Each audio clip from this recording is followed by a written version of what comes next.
ওরে ভূমি মদিনার ভূমি, ওরে মাটি মদিনার মাটি, দুদিকে দুই সাথী হায়, বিচকানে আমার নবী জিন্দা শুইরা, যেতে যদি পারতাম আমি সোনার মদিনায়, সালাম আমি দিতাম দিয়ে নবী জিয়ায় যায়।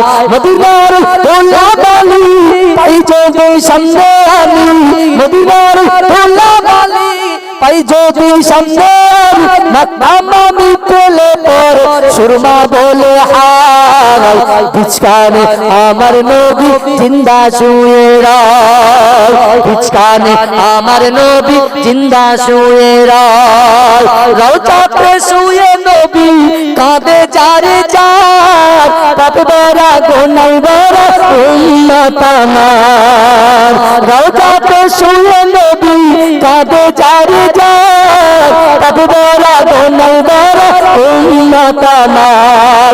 কিয়ামত দিনে নবী করবেন যে রোনা জারি, কিয়ামত দিনে নবী করবেন যে রোনা জারি, আল্লাহর দরবারে নবী করে সেজদা, বিচকানে আমার নবী জিন্দা শুয়ে রায়, বিচকানে আমার নবী জিন্দা শুয়ে রায়। রঙিন রঙিন মেঘের বেলায় যাই বয়ে যায়, বেটা তোর মঞ্জে আমার বড় অসহায়। রঙিন রঙিন মেঘের বেলায় যাই বয়ে যায়, বেটা তোর মঞ্জে আমার বড় অসহায়। মিটিবে মোর মনের আশা তাই যদি নবীর দেখা, মিটিবে মোর মনের আশা তাই যদি নবীর দেখা, আল্লাহর দরবারে নবী করে সেজদা, বিচকানে আমার নবী জিন্দা শুয়ে রায়। আল্লাহুম্মা সাল্লি আলা, জোরে জোরে পড়েন, জোরে জোরে পড়েন।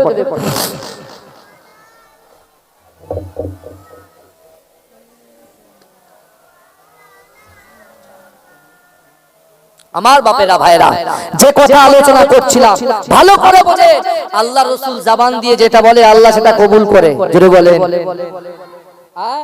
রাসূল যেটা বলেন প্রতিশ্রুতি দেয়, রাসূল যেটা তার উম্মতকে প্রতিশ্রুতি দেয়, রাসূল সেটা রক্ষা করেন। জোরে বলেন। আর আমরা যে কথাগুলো মানুষকে দিই, আমরা কিন্তু সেই কথার খেয়ানত করি। একজন গচ্ছিত মানুষের গচ্ছিত সম্পদ যদি একজনের হাতে দিই, আমানত হিসেবে দিই, সে আমানতের রক্ষাটা আমরা করতে পারি না। দেখবেন আপনি আল্লাহ রাসূল সাল্লাল্লাহু আলাইহি ওয়াসাল্লাম মক্কার জমিনে যারা রাসূলকে নবী বলে স্বীকার করতেন না, আল্লাহকে আল্লাহ বলেও যারা স্বীকার করতেন না, কিয়ামতের বিশ্বাস করতেন না, কোরআনের বিশ্বাস করতেন না, এই বিশ্বাস করুন বিশ্বনবী রাসূলুল্লাহ সাল্লাল্লাহু আলাইহি ওয়াসাল্লামের আদর্শ চরিত্র দেখে তারা রাসূলুল্লাহর ব্যবহারকে বিশ্বাস করত। জোরে বলুন, রাসূলের ব্যবহারকে বিশ্বাস করত। আমার বাবারা, আমার ভাইরা, একটু ভালো করে বোঝার চেষ্টা করেন। আল্লাহ রাসূল সাল্লাল্লাহু আলাইহি ওয়াসাল্লামের কাছে তারা বিশ্বাস করে কি করতে জানেন? তাদের গচ্ছিত সম্পদগুলো, তাদের অর্থগুলো, বুঝলেন না, সব রাসূলুল্লাহর কাছে কি রাখত? বলেন, জমা রাখত। গচ্ছিত সম্পদগুলো জমা রাখত রাসূলুল্লাহর কাছে। আর এখন কত মাদ্রাসার টাকা এদিক ওদিক হয়ে যাচ্ছে, ঠিক আছে, এই কথা বলেন না? হ্যাঁ, অনেকে ধরাও পড়ে যাচ্ছে। কি ঠিক বলছি না ভুল বলছি? আমি কিন্তু কাউকে লক্ষ্য করে কথা বলছি না, ভালো করে বোঝেন। আল্লাহ কিন্তু দেখছেন, বুঝতে পারছেন না? নিয়তের উপরে নির্ভরশীল, আমি প্রথমেই বলেছি জলসা শুরু আগে। এখন কথা হলো আল্লাহর রাসূলকে মান্যতা দিত না, আল্লাহর রাসূলকে, কি তারপরে রাসূলুল্লাহর ওই কথা দিয়ে কথা রাখার যে বিশ্বাস সেটা থাকতো বলে তাদের গচ্ছিত সম্পদ রেখে দিত। কিন্তু আল্লাহ রাসূল যেদিন মদিনায় আসবেন, বিশ্ব নবী তার আমানাতে, তাদের আমানাতের খেয়ানত করলেন না। জোরে বলবেন, জোরে বলবেন না? এই আপনার বলেন না মোদি ফদি সব হ্যানত্যান যারা সব বাইরে পালিয়ে গেল টাকা পয়সা ছেড়ে, বুঝতে পারছেন না? অসহায় মানুষদেরকে আঘাত করছে, সে বড় বড় লোকদের তাদের সব মুকুব হয়ে যাচ্ছে। তারা কেউ আমেরিকায় গিয়ে আছে, কেউ ফ্রান্সে গিয়ে আছে, কেউ রিয়েল মাদ্রিদে গিয়ে আছে, তারা অ্যাশ মজ মস্তিতে করছে, বুঝতে পারছেন না? সব ভারতবর্ষের লোকে জনগণের টাকা মেরে দিয়ে তারা এখন বিন্দাস আনন্দ ফুর্তি করছে, বুঝতে পারছেন না? আর সরকার শুধু যাদের ঘর নাই, যাদের বাড়ি নাই, যাদের পাইখানার কাছে সেসব টাকাগুলো মেরে মেরে মেরে মেরে মেরে মেরে তারা গচ্ছিত সম্পদ লুটছে, বুঝতে পারছেন না? কিন্তু আমার রাসূলুল্লাহর কাছে যে গচ্ছিত সম্পদটা তারা রেখেছিলেন আমানত হিসাবে, আমার রাসূল যখন জিবরাইল এসে বললেন আল্লাহ আপনাকে মক্কা ছাড়তে বলেছে, রাসূলুল্লাহ কিন্তু ওই সকল মানুষকে একদিনে তাদের সম্পদ ফেরাতে হবে, না রাসূলুল্লাহর নামে মিথ্যা রটনা রটে যাবে, বুঝতে পারছেন না? তখন রাসূলুল্লাহ সাল্লাল্লাহু আলাইহি ওয়াসাল্লাম তার বিশ্বস্ত মা ফাতেমাতুজ জোহরা রাদিয়াল্লাহু তাআলা আনহা স্বামী ইমাম হাসান হুসাইন হুজুরের আব্বা জান শেরে খোদা আলী রাদিয়াল্লাহু তাআলা আনহুকে ডাকলেন, জোরে বলুন বিশ্বাস কাকে বলে? এখন যদি কেউ বলে যে হুজুর আজকে এই বাড়িটায় আগুন ধরিয়ে দেওয়া, আপনার এই বাড়ি থাকতে হবে, আমি থাকবো, কথা বলেন না, আমি থাকবো, কেন থাকবো না? আমি তো হুজুর, আমি থাকবো না, বুঝতে পারছেন না? থাক থাক। আমি তখন বলবো ভাই আমার খুব ব্যস্ত আছে, ঘড়ি দেখে আমি পালাবো, কেটে পড়তে পারি ভাই ড্রাইভার সাহেব গাড়ি রেডি কর, আমি আসছি, টাকা পয়সা থাক, আমি থাকবো না, পালাই, বুঝতে পারছেন? কিন্তু আমার আল্লাহর রাসূল আলীকে ডেকে বলছে আলী আজকে আমার বাড়িতে অ্যাটাক হবে, পুরো মক্কার লোক মিলে অ্যাটাক করবে, কিন্তু আমার সিটে, আমার বেডে, আমার জায়গায় তোমাকে থাকতে হবে, তুমি রাজি আছো? বলছি ইয়া রাসূলুল্লাহ আমি কবুল, জোরে বলেন না সুবহানাল্লাহ, জোরে বলুন না সুবহানাল্লাহ, ইয়া রাসূলুল্লাহ আমি রাজি, আমি রাজি। কারণ সারা বিশ্বের মানুষ যেদিন আমাকে কোশ্চেন করবে যে আলী তোমার জিন্দেগিতে কোন রাতটা তোমার সবথেকে বেশি ভালো লেগেছে, আমাদের কাছে সবথেকে গুরুত্বপূর্ণ রাত হচ্ছে বিয়ের পরে বাসর রাত, যে রাত ছেড়ে হানজালা রাসূলুল্লাহর মহব্বতে চলে গিয়েছিলেন, জোরে বলেন। আমরা তখন সেই রাতের কথা বলবো বাপ, যে জানো তো ওই রাতে আমরা কত গল্প করেছি, কত গল্প করেছি। আবার এরকম বলেছি দেখো তুমি তোমার বন্ধুর সঙ্গে কথা বলেছো, এসএমএস করেছো, সবকিছু করেছো, আজকে থেকে যা করেছো ডিলিট করে দাও, আর আমিও যা করেছি আমার বান্ধবীর সঙ্গে কথা বলেছি যা করেছি আজ থেকে আমিও ডিলিট করে দিলাম। অর্থাৎ তুমি যা করেছো তোমারও ক্ষমা হয়ে গেছে, আমি তোমাকে ক্ষমা করে দিলাম, তুমি আমাকে ক্ষমা করে দাও। এরকম আলোচনা হয় কি হয় না? অনেক অনেক যারা করে, বুঝতে পারছেন না? কিন্তু আমার ভাইরা আমার অন্যটা নিয়ে দিন গাড়ি থেকে, গাড়িতে আছে না বাড়িতে আছে? তাড়াতাড়ি যাও, ঠান্ডা লাগছে। এটা দূরে শুরু করেন আল্লাহুম্মা,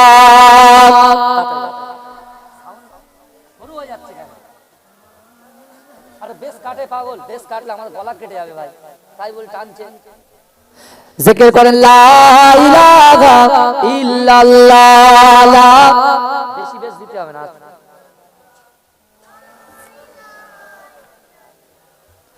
লা ইলাহা ইল্লাল্লাহ, একটু জোরে জোরে লা,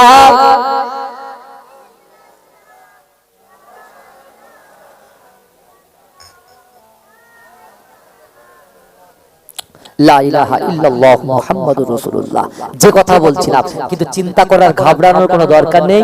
আমার পরের ভাই শাহনাজ ভাই এসেছেন আলহামদুলিল্লাহ, কিন্তু বিশ্বাস করুন আল্লাহ কিন্তু আমাদের সাথে আছে না নাই? কথা বলেন, আল্লাহ আছে। আল্লাহ দেখছে, নিয়ত করেন, আমার যুবকরা নিয়ত করেন যে আগামী কাল ফজর থেকে মৃত্যুরাত পর্যন্ত নামাজ কাজা করব না, যেখানেই থাকি না কেন তুমি সব কিছু করো, নামাজটা তুমি ধরো, দেখবে এই নামাজই তোমার বাজে বাজে অভ্যাস গুলোকে পরিবর্তন করে দিয়ে তোমাকে হয়তো একদিন আল্লাহর ওলি বানিয়ে দেবে। জোরে বলে আমার ভাইরা, আল্লাহ রাসূল সাল্লাল্লাহু আলাইহি ওয়াসাল্লাম আলীকে বলেন, আলী রাজি হয়ে গেলেন। আলী বলছে যদি সারা বিশ্বের কোন এক মানুষ যদি আমাকে জিজ্ঞাসা করে আলী তোমার কোন রাতটা সবথেকে বলো, বলে যেদিনকে আমি রাসূলুল্লাহর বেডে শুয়েছিলাম ওই রাতটাই আমার কাছে সবথেকে মহামূল্যবান। জোরে বলে, জোরে বলবেন না? রাসূলুল্লাহ আলীকে ডেকে মক্কার লোকেদের যত গচ্ছিত সম্পদ ছিল সব বলে বলে বলে বলে বলে বলে দিয়ে আলী হুজুরকে বলেছিলেন, যেমন সালমান হুজুরকে বলেছিলেন যে যাও তোমার মালিক কি চাই আমি দিতে প্রস্তুত।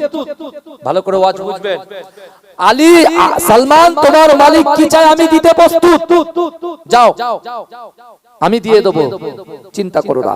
আর এদিকে আলী হুজুরকে বলছে কি জানেন, আলী হুজুর বলছে ইয়া রাসূলুল্লাহ ইয়া হাবিবাল্লাহ হুজুর আপনি মদিনায় চলে যাবেন, তা আমি আলীর অবস্থা কি রাখো, আলীর অবস্থা তো খারাপ হয়ে যাবে।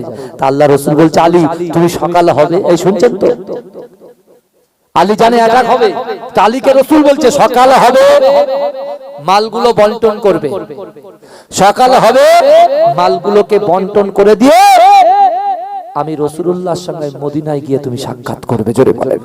আলী হুজুর বলছে কাজ হয়ে গেছে, রাসূলুল্লাহ বলেছে মানে এই টাইমে যদি আজরাইল পর্যন্ত আমার জান কবজ করার ক্ষমতা রাখবে না। জোরে বলেন।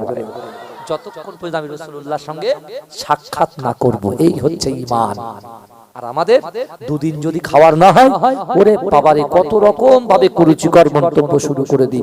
আল্লাহ বলছে বান্দা তোর হাত দিলাম, পা দিলাম, চোখ দিলাম, এই নিয়ামতের হক আগে আদায় করতে দেখি, এই নিয়ামতের হক আদায় কর। আমি আল্লাহ তো জবান দিলাম, স্বাদ বোঝালাম কোনটা মুরগির গোশত আর কোনটা মাটন, কোনটা চিকেন, কোনটা বিফ, তার একদম আলাদা আলাদা স্বাদ আমি আল্লাহ দিলাম। এখনো আমি আল্লাহর কাছে ফিরে আসতে পারছিস না। আমার ভাইজানেরা, হে নবী পাকের উম্মতিরা, হে নবীর দেওয়ানরা, হযরত সালমান ফারসি রাদিয়াল্লাহু তাআলা আনহু তার মালিককে গিয়ে বলছে, হে মালিক তুই শোন, যা যা যা তুই যা কিছু আদা করেছিস আমার বিশ্ব নবী রাসূলুল্লাহকে গিয়ে বললাম, আমার দয়াল নবী জবান থেকে বলেছে তোর মালিক যেটা চাইবে আমি রাসূলুল্লাহ সেটা দিতে প্রস্তুত। যা দিয়ে দে বলে এবারে তুই রেডি হ বলে সালমান ফারসি সোজা এক ছুটে রাসূলুল্লাহর দরবারে। জোরে বলে আমার ভাইজানেরা, হে নবী পাকের উম্মতিরা, হে নবীর দেওয়ানরা, হযরত সালমান ফারসি রাদিয়াল্লাহু তাআলা আনহু এমন করে মনে মনে চিন্তা করে, আল্লাহ রাসূল আবু বকর সিদ্দিককে ডাকবে, আল্লাহ রাসূল ওমর ফারুককে ডাকবে, আল্লাহ রাসূল উসমান গনিকে ডাকবে, আল্লাহ রাসূল শেরে খোদা আলীকে ডাকবে, আল্লাহ রাসূল হযরত উবাদাকে ডাকবে, আল্লাহ রাসূল আবু সাঈদ খুদরিকে ডাকবে, আল্লাহ রাসূল সাল্লাল্লাহু আলাইহি ওয়াসাল্লাম আর সব সাহাবাদেরকে ডেকে নেবে। কিন্তু যুবকেরা হযরত সালমান ফারসি বলবে আমার সাহাবারা চলো চলো চলো উহুদের বাগানে চলো, খোদার দোয়া এমন করে গিয়ে গাছের চারাগুলো বসাতে হবে। কিন্তু সালমান ফারসি দেখতে পাচ্ছে হে যুবকেরা ফজর হয়ে গেল, জোহর হয়ে গেল, আসর হয়ে গেল, মাগরিব হয়ে গেল, এশার নামাজ পড়েছে, আল্লাহ রাসূল চুপ করে বসে আছে। সালমান ফারসি বলছে ইয়া রাসূলুল্লাহ ইয়া হাবিবাল্লাহ, আমার কি আবার সেই পুরনো মালিকের কাছে গোলাম হতে হবে? আমি কি আপনার গোলামি করতে পারবো না? হে যুবকরা, হে নবী পাকের উম্মতিরা, আমার রাসূলুল্লাহ তার উম্মতকে কত মহব্বত করে, আমার রাসূলুল্লাহ তার উম্মতকে কত ভালোবাসে, আমার রাসূলুল্লাহ তার সাহাবাকে কত কদর করে। হে যুবকেরা, আমার রাসূল বলছে সালমান তুমি আমার পাশে বসে। সালমান না না না, তুমি এতদিন কষ্ট পেয়েছো বাবা, ও সালমান তোমাকে এত মারা হয়েছে, তোমার সারা শরীরে দাগ হয়ে গেছে, ও সালমান তুমি আমার পাশে বসো, আমি রাসূলুল্লাহ তোমার দিকে দেখবো আর তুমি আমার দিকে দেখে তোমার নেশাটা যেটা ছিল যে আল্লাহর রাসূলকে নয়ন ভরে দেখবো, তুমি আমাকে একটু দেখতে থাকো। জোরে বলবেন না? বলো সব চিন্তা তোমার করতে হবে না, আমি ঠিক জায়গা আমি ঠিক করে দেবো, তুমি চাপ নিও না। সালমান ফারসি ওই যে চুপ করে আছে, আল্লাহ রাসূল সালমান ফারসিকে বলছো সালমান কোথায়? বলি ইয়া রাসূলুল্লাহ আমি আপনার পাশেই আছি। বলে চলো ওই বাগে চলো, বাগানে চলো। বলছি ইয়া রাসূলুল্লাহ আপনি কোন সাহাবাদেরকে ডাকছেন না তো? বলে কারুর লাগবে না গো সালমান, তুমি আমার বাড়ির একজন সদস্য। আমার কন্যা ফাতেমাতুজ জোহরা যখন হাসান হোসেন কাঁদতো, কান্নাটা থামানোর জন্য সে যখন উনানে পানি, শুধু পানি গরম করত, উনানের আগুনটা যখন নিভে যেত, জিবরাইল এসে নিজে আগুন ধরিয়ে আবার জাল দিত। জোরে বলে তুমি আমার বাড়ির সদস্য হয়ে গেছো, সালমান আমার, আমি সালমানের, অর্থাৎ তুমি আমার সঙ্গে চলো। জোরে বলে গোলামি মোহাম্মদী হয়ে যান, রাসূলুল্লাহ দিদার পাবে, বাড়িতে শান্তি পাবে, স্বামী স্ত্রীর মধ্যে মিল মহব্বত পয়দা হয়ে যাবে, আর তারপরে আপনার যে সন্তানটা আসবে সে আল্লাহর ওলি হয়ে যাবে। জোরে বলে মোহাম্মদ গোলামি হয়ে যাবে। রাসূলুল্লাহর মহব্বত ছাড়া কেউ যদি মনে করে যে আমার ইবাদতে আমি জান্নাত চলে যাব, তার মতো বোকা পৃথিবীতে কেউ নেই। তোমার এই কলিজার ভিতরে, এই দিলের ভিতরে ইন্না হাযিহিল কুলুবা, রাসূল বলছেন নিশ্চয়ই কলবের মধ্যে মরিচা পড়ে, তাজদাউ কামা ইয়াসদাউল হাদিদ, যেমন একটা লোহার উপরে পানি পড়লে লোহাটা জং ধরে যায়। কলু আমা জ্বালা হুয়া ইয়া রাসূলুল্লাহ, সাহাবা প্রশ্ন করলেন ইয়া রাসূলুল্লাহ তাহলে জং দড়ি ধরে যায়, যদি সিরিজ কাগজ দিয়ে ঘষা হয় জং পরিষ্কার হয়ে যাবে, লোহা অন্তরটা কি করে পরিষ্কার হবে? রাসূল বলেন ক্বালা কাসরাতু যিকরিল মাউত ওয়া তিলাওয়াতুল কুরআন, তোমরা বেশি বেশি করে কোরআন তেলাওয়াত করো আর মৃত্যুকে স্মরণ করো। জোরে বলে আজকে মৃত্যুকে সত্যি স্মরণ করতে হয়, কারণ আল্লাহর কোরআন বলছে ওয়াজাআত সাকরাতুল মাউত বিল হক, মৃত্যুর যন্ত্রণা সত্য। আমার যে ভাই আক্কাস ভাই চলে গেল, আমার ড্রাইভার সাহেব, বুঝতে পেরেছেন, আমি কখনো ড্রাইভার বলি না, কিন্তু আমার চালক, যে আমার প্রিয় বন্ধু, আমি যে জায়গায় থাকতাম মালদা মুর্শিদাবাদ থেকে যে সব জায়গায় গিয়ে থাকতাম আমার পাশেই থাকতো সে। তার বয়স কত জানেন? মাত্র 39 বছর। ও বিয়ে করেছে কিন্তু 16-17 বছর। ওর একটা মেয়ে গ্রাজুয়েশনে পড়ে, 39 বছর বয়স। একটা ছেলে এবার 11 এ পড়ে। একটা ছেলে একটা মেয়েকে রেখে চলে গেছে। জীবনে ভেবেছি যে 39 বছরের একটা যুবক ছিল হঠাৎ চলে যাবে। এই বলেন, আমরা তো ঝগড়া করতে ব্যস্ত, আমরা তো আপনার জমি খরিদ করার জন্য ব্যস্ত, আমরা একটু পাওয়ার নেওয়ার জন্য ব্যস্ত, আমরা তো দুনিয়াতে একটু ভালো করে উপভোগ করার জন্য ব্যস্ত, আমরা তো মোবাইলে ফেসবুক দেখার জন্য ব্যস্ত, আমরা তো আইপিএল এর নিলামে দেখার জন্য ব্যস্ত। এতগুলো ব্যস্ততার ভিতর থেকে আজরাইল যদি চলে আসে, তুমি কি এমন ইবাদত করেছো যে ইবাদতের মাধ্যমে তোমার ওই কবরটা হবে জান্নাতের সুসময় হয়ে যাবে? বলেন, ওই জন্য আল্লাহর কোরআন বলছে বান্দা ইন্নাল্লাহা লা ইউগাইয়িরু মা বিকওমিন হাত্তা ইউগাইয়িরু মা বিআনফুসিহিম। আল্লাহ বলছে বান্দা যে জাত যে কওম নিজে পরিবর্তন হবার চেষ্টা করে না, আমি আল্লাহ ওই জাতি ওই কওমকে কখনোর জন্য পরিবর্তন ঘটাই না। আমার ভাইরা নিজেদের একটু পরিবর্তন হতে হবে। আল্লাহ রাসূল সাল্লাল্লাহু আলাইহি ওয়াসাল্লাম সালমানকে বলতে, সালমান এবারে চলো। সালমানকে নিয়ে যাচ্ছেন। এই সালমান ফার্সির বয়স তখন কত? 120 বছর। জোরে বলো কত বছর? আমার ভাইরা তিনি যাচ্ছেন, যেতে যেতে বাগের কাছে গিয়েছেন, বাগানের কাছে। বাগান পুরো পরিষ্কার।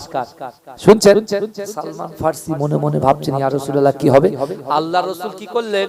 নিজের চাদর মোবারকটা খুললেন, খুলে বলছেন সালমান তুমি আমার চাদরের উপরে ওঠো। সালমান তো সম্মানের খাতিরে উঠছে না, সালমান ফার্সি সম্মানের খাতিরে উঠছে না। আর এখন আলেমদের কোনো সম্মান নেই, বুঝতে পেরেছেন? আমি দেখেছি নদিয়া জেলায় অনেক জায়গায় যেখানে আলেমদের একটা বাড়িতে বসার জায়গাও হয় না। এখানে তবুও ভালো, এই বাড়িতে আমি অনেক আগে এসে একবার বসেছি, আপ্যায়নও খুব ভালো হয়। আমার খালেক ভাইও দেখা করে যায়, তো এবারে খালেক ভাই আসেনি, নিশ্চয়ই কোনো ব্যস্ততার মধ্যে আছে বাড়িতে। আমরা কিছুদিন আগে একসঙ্গে আমি খাজা বাবার দরবারে রাত 2টার সময়, বুঝলেন, জিয়ারাত করছি, পিছন দিয়ে গিয়ে সালাম নিচ্ছে, দেখি পিছনটা ঘুরে দেখি খালেক ভাই গিয়েছেন। আমি ভাই আপনি এসেছেন? বলে হ্যাঁ ভাই একটু দোয়া নিতে এসেছি। বুঝতে পেরেছেন? যাক আল্লাহ কবুল করেন, বলেন আমিন। কিন্তু আমার ভাইরা ভালো করে বোঝার চেষ্টা করেন, আল্লাহ রাসূল নিজের চাদর মোবারক খুলে বলছে, কি বলছে? তুমি আমার চাদরে শুয়ে পড়ো। রাসূলুল্লাহ চাদরে সালমান ফার্সি উঠলেন। আল্লাহ রাসূল বলছে এ সালমান তোমার সেট তোমাকে ঘুমাতে দেয়নি, বউরা তুমি না ঘুমিয়ে কাটিয়েছো, আজকে মুহাম্মাদের গোলামতি করতে এসেছো, তুমি একটু ঘুমিয়ে কাটিয়ে নাও। জোরে বলে, এই জোরে বলা যাবে? উপরে আসেন না, উপরে আসেন, যে উপরে আসেন, একটা চেয়ার দেন, উপরে আসেন। আমার বাবা জিলাটা চেয়ার দেন। আমার ভাইরা ভালো করে বোঝেন, এই কারোর অসুবিধা হচ্ছে? হ্যাঁ, এখন এটা যদি ধরে নিয়ে যায় বহুক্ষণ চলবে। এখন প্রচুর জিনিস বলা বাকি, কিন্তু তার ভিতরে সুন্দর জিনিসগুলো শুনে নেন। রাসূলুল্লাহর গোলামতি যে করবে তার নিয়তকে আল্লাহ কবুল করবে। এছাড়া আর আমাদের কিছু দরকার আছে? এই কথা বলেন, আর কিছু দরকার নাই। আমার ভাইরা, আল্লাহ রাসূল সাল্লাল্লাহু আলাইহি ওয়াসাল্লাম সালমান ফারসি রাসূলুল্লাহ হাতটা ধরে বলছে, ইয়া রাসূলুল্লাহ, ইয়া হাবিবাল্লাহ, হুজুর 3 দিন 3 রাত, একদিন তো হয়েই যাচ্ছে। আল্লাহ রাসূল বলছে, সালমান তুমি ঘুমিয়ে যাও। আল্লাহ রাসূল বলছে, ইয়া রাসূলুল্লাহ, ঘুমিয়ে গেলে ফজরের নামাজ যে কাজা হয়ে যাবে। যেটা বলবেন না, বলে তুমি চিন্তা করছো কেন? আল্লাহ আমার জন্য নামাজ পাঠিয়েছে। নামাজটা তো আল্লাহ আমাকে উপরে হুকুম দিয়েছে, আমি উম্মতকে বিলিয়ে দিয়েছি। তাই তো যে ফজরের 2 রাকাত ফরজ নামাজ পড়বে, আদম হাওয়া 350 বছরের গুনাহ যেমন আল্লাহ ক্ষমা করে দিয়েছে, যে ফরজের 2 রাকাত ফরজ নামাজ পড়বে আল্লাহ আদম হাওয়ার মতো তাদের 350 বছরের গুনাহ ক্ষমা করে দেবে। যেটা বলবে তা 350 বছর আমরা বাঁচবো, এই কথা বলেন না, বাঁচবো? হ্যাঁ, বাঁচবো। আমার অনেক ভাই পরপর 2 দিন অনেক যুবক ছেলেরা ইন্তেকাল করছে। তাহলে চিন্তা করুন, ফ্যাসিলিটি বিশাল ফ্যাসিলিটি, কিন্তু আমরা সেটা অ্যাকসেপ্ট করতে পারছি না, ক্যাচ করতে পারছি না, ধরতে পারছি না। আমার ভাইজানেরা, ও নবী পাকের উম্মতিরা, ও নবীর দিওয়ানারা, বিশ্বনবী রাসূলুল্লাহ সাল্লাল্লাহু আলাইহি ওয়াসাল্লাম এমন করে সালমান ফারসি বলছে, না না না, আল্লাহর রাসূল সাল্লাল্লাহু আলাইহি ওয়াসাল্লাম নিজে ফজরের আযান দিচ্ছে, আসসালাতু খায়রুম মিনান নাওম। ও যুবকেরা, ও নবী পাকের উম্মতিরা, এই সময় সালমান ফারসি বললেন, আল্লাহর রাসূলের আযান শুনে আমি সালমান যখন চোখটা খুললাম, আল্লাহ রাসূল বলছে, সালমান নামাজের জন্য তৈরি হও। আমি এমন করে আল্লাহ রাসূলের নামা, আল্লাহ রাসূলের পিছনে নামাজ আদায় করার পরে আল্লাহ রাসূল যখন ওই বাগের মধ্যে আমাকে নিয়ে গেছে, আমি দেখতে পেলাম 300 গাছের ভিতরে 200 গাছ অত দাঁড়িয়ে আছে। জোরে বলে, আরে জোরে হবে না ভাই? সালমান ফারসি চুপ করে আছে। হলো কি? আমার মুজাদ্দেদ জামান দাদা হুজুর পীর কেবলা তার বাসভবনে রাসূলুল্লাহকে তিনি রুহানি হালাতে দেখেছেন। রাসূলুল্লাহ এসেছেন, তিনি দেখেছেন। এই জিনিসটা নিয়ে কত লোকের যে গায়ে কাঁটা ফুটে গেছে, এরা বুঝতে পারছে না যে আল্লাহর ওলিদের ক্ষমতা কতটা। কারণ আল্লাহর ওলিদের কথা আল্লাহ কোরআনে বলেছে। আল্লাহ বলছেন, বান্দা, ইয়া আইয়ুহাল্লাযীনা আমানুত্তাকুল্লাহ ওয়া কুনু মা'আস সাদিকিন, হে আমার বিশ্বাসী ইমানদার বান্দারা, তাকুল্লাহ, আমি আল্লাহকে ভয় করো, ওয়া কুনু মা'আস সাদিকিন, সত্যবাদীদের সঙ্গে থাকো। জোরে বলো। আমার মুজাদ্দেদ জামান দাদা হুজুর পীর কেবলা সত্যবাদী ছিলেন না? এই বাচ্চা, এই ঝগড়া করছিস কেন? করুনি বাবা। আমার মুজাদ্দেদ জামান সত্যবাদী ছিলেন না? কথা বলেন না। পীর কোরাজাত হুজুর সত্যবাদী ছিলেন না?